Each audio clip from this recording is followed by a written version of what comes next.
Coach, a better performance by James Azulis. Played pretty solid today, but obviously you guys didn't get it done. Just what happened today? Well, you're right. You're right, Justin. And James Akinjo, he didn't have a good night against USC.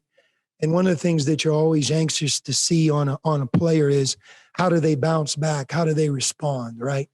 And James and I had a meeting, and I think there's some things that he really learned in the USC game. If you're the engine that makes a team go, you can be a really good engine, and you can be a broken down engine, right? You're still the engine. And I think that in the USC game, he might have let some of his shots that didn't go down affect other parts of his game.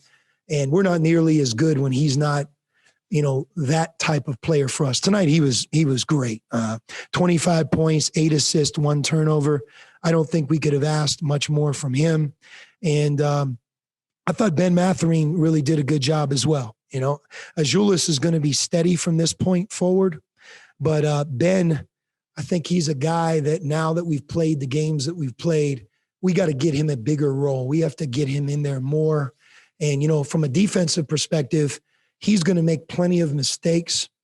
But being that he's 18 years old and a freshman, I have great faith that 2 weeks, 4 weeks from now, there's some things that Ben's going to be better at than he is now just because he's so young. Look, having said that, we are a horrible defensive team.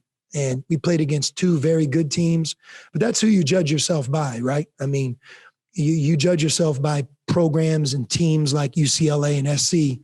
And unfortunately for us, we had a lot of great moments on offense. I mean, this team has learned how to score.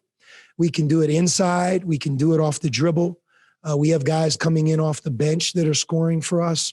And we're not turning the ball over. I think this is 5 or 6 games in a row where we're playing with, 10, 11 turnovers. Tonight you play against UCLA and have 9 turnovers.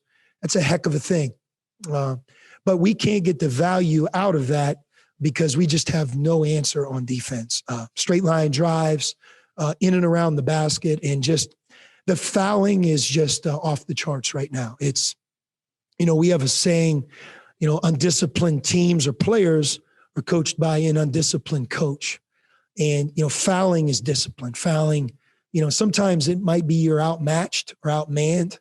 But for the most part, if you have a problem as a team fouling, that's something that we or I have to correct. And, UCLA tonight got to the line 32 times. They converted 27. When we played USC, they had 11 points in the first half from the line. They were in the bonus, maybe the double bonus, about 8 minutes in. And we got a couple guys just absolutely hammering the other team. It's not basketball, and we have to adjust. Our players have to adjust. I and our staff have to do an even better job coaching and teaching them because fouling is a big part of the game of basketball, and we're on the wrong end of that right now. With the fouling and the defensive problems that you just said, is that kind of uncharacteristic out of this team, or are these problems that you could see at the start of the season?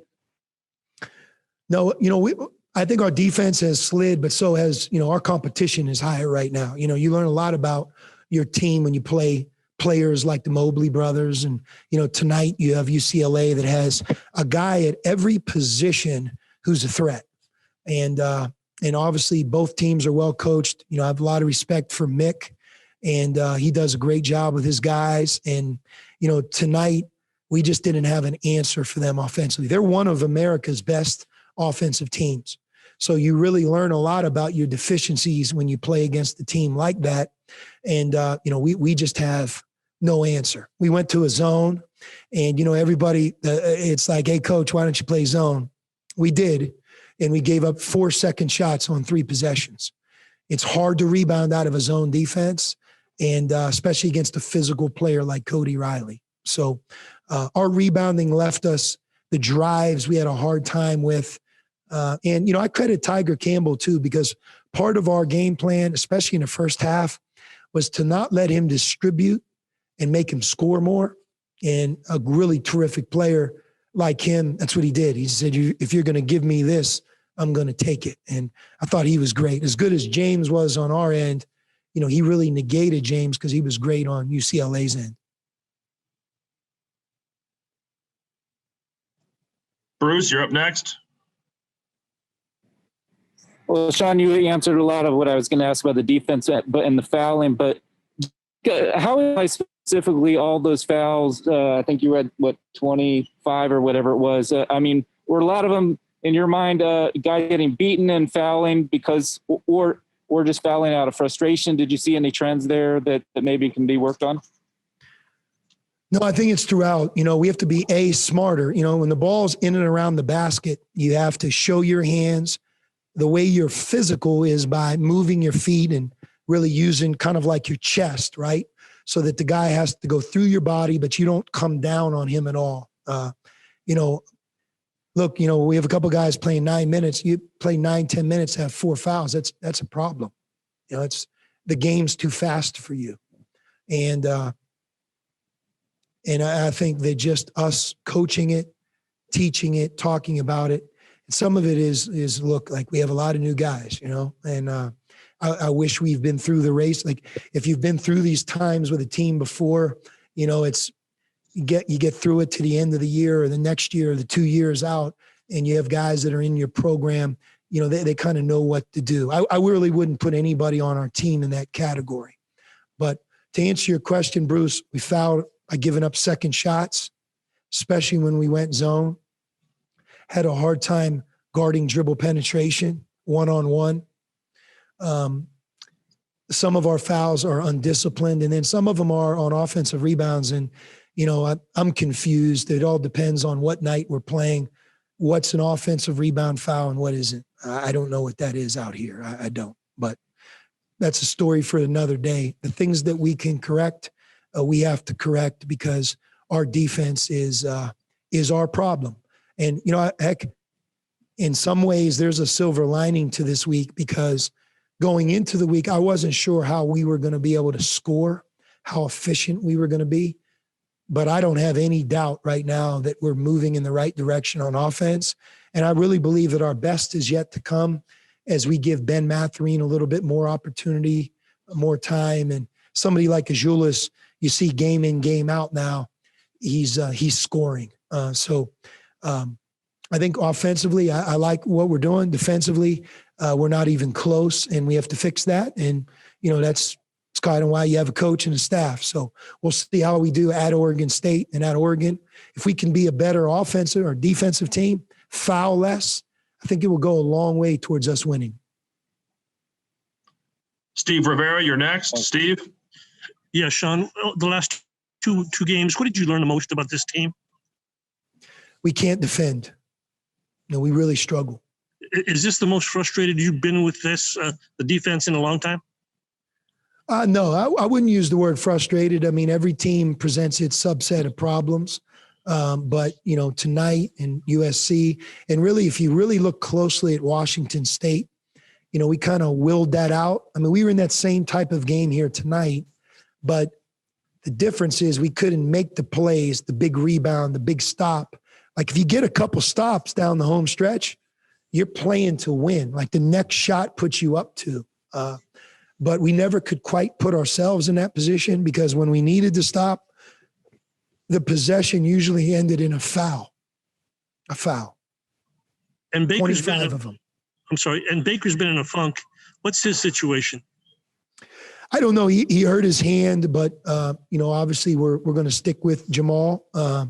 He's hasn't shot it well, but we'll learn more.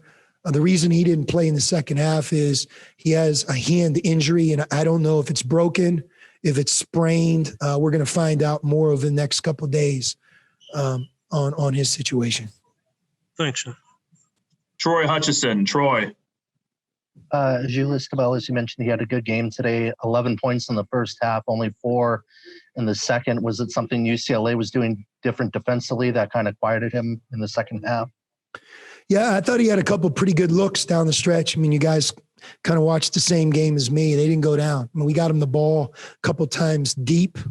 He had a couple moves in and around the rim there. Just, the ball didn't go in for him. But, it's just, look, when you have a low post guy, you have a forward, the narrative is always, well, you had 15 in the first half, but he only scored 4 in the second. You guys got to do a better job getting them the ball. And game doesn't work that way. It doesn't work that way. I can make the case that, hey, made some tough shots in the first half. It's just we get the ball to the players that need to score. Sometimes it works, sometimes it doesn't. But, I judged the game by Azuolas got 12 shots and 3 free throw attempts. He had 3 second shots. He had 15 and 8, So he had a good night. Maybe if a couple more go down, he has 20 and 8, But we weren't able to get him to the line. I thought a couple times we were close to getting him to the line. And we'll end with Bruce Pasco. Bruce?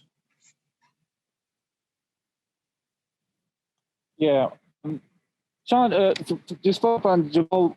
Is that a shooting hand? And by the way, is his ankle at least fully better at this point? I think his ankle is feeling better, but we'll know more about the hand, I guess, over the next day or two. Probably get an X-ray here tonight and figure it out. But Jamal couldn't go in the second half. That's why played 23 minutes. I know he didn't play much in the second half. That's why. All righty. Thank you. So he heard it in the first half, or was that something he had coming in? He heard it in the first half. I was just wondering. Okay. And can I ask you just to the Oregon State, you are scheduled to play that game. They're paused. I don't know if you'd heard anything new. Do you guys expect to play it, or kind of what's the list there? At this point, Bruce, we're just operating as if we're going to play the game and go on the trip. And, we got a couple days to recover from this week and got to get back to work and really make our team better on defense. Figure out, Jamal's status and just generally do the best that we can here to move forward and be a better team. So all we could do is kind of take it one day at a time. As you guys know, things could change on our end. I hope not, but it's just in the year that we're in, things can happen really at any moment. So we're going to continue to do the best that we can and kind of get ready for the schedule that we're anticipating playing.